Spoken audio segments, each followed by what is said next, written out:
Welcome back to the channel, Sales Nation. Thanks again for tuning in. I've got a special video for you guys. I was able to sniff out some old videos.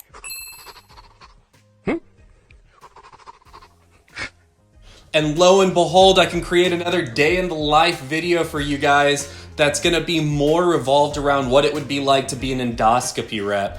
I was in the ENT space, ear, nose, and throat, still using, scopes, so this could go for either one of those routes, but I just wanted to give you guys an idea of what one of those fields would kind of feel like and help you maybe make a decision on what companies you want to apply to. We're doing the interview now, not you. Okay, here's a shot out of a cannon. Oprah, Barbara Walters, your wife. You gotta fuck one, marry one, kill one. Go. I think we're done here.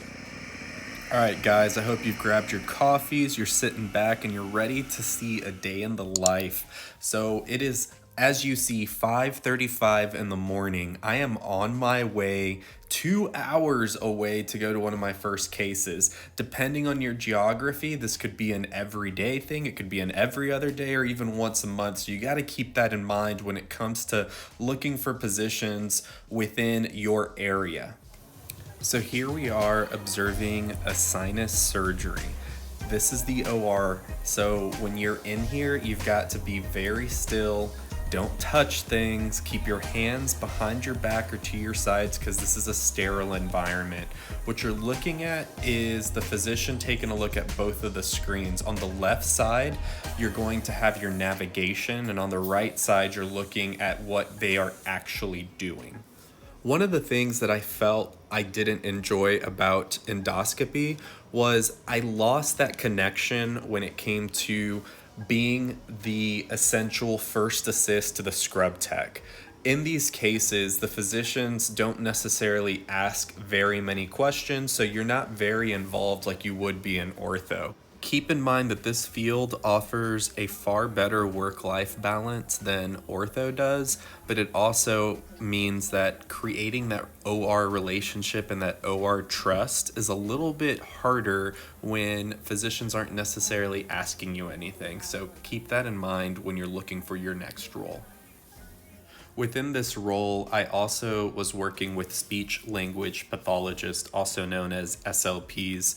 What you're looking at here is the actual SLPs doing endoscopies on one another so that they can learn, one, what it feels like to get it done, and two, to get some hands-on practice so that they can actually earn their certification. One of the main functions of this role was really just making sure that the equipment was running correctly. There's a lot of cables involved, but everything is pretty straightforward.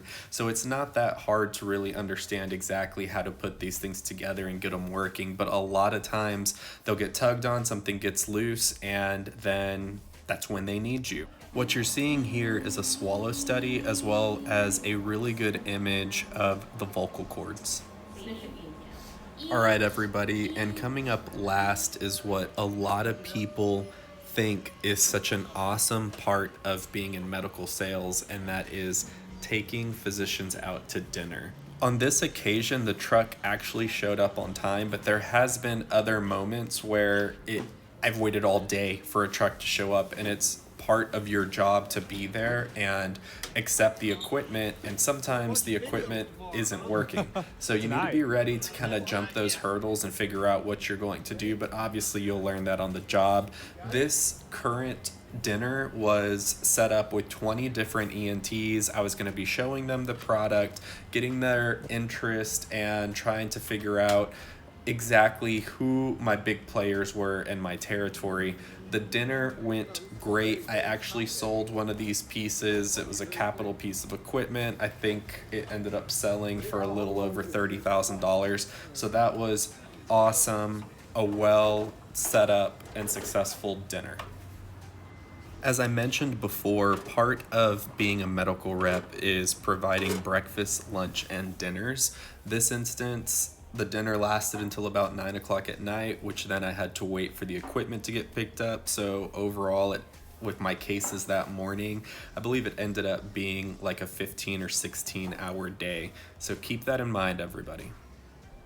All right, guys, that's it for this video. I hope you enjoyed it. We are so close to hitting that 800. I will be revealing how much money I made so that you guys can have a realistic expectation of what you can do in sales, because sometimes the sky is the limit and other times you're just gonna not make anything. So I wanted to be upfront, open, transparent, show you guys exactly what you could earn, because I was, not the #1 sales rep, but I also wasn't bottom of the barrel. I did pretty well, I would say, so you could at least use mine as an idea of how well you could do if you did decently well.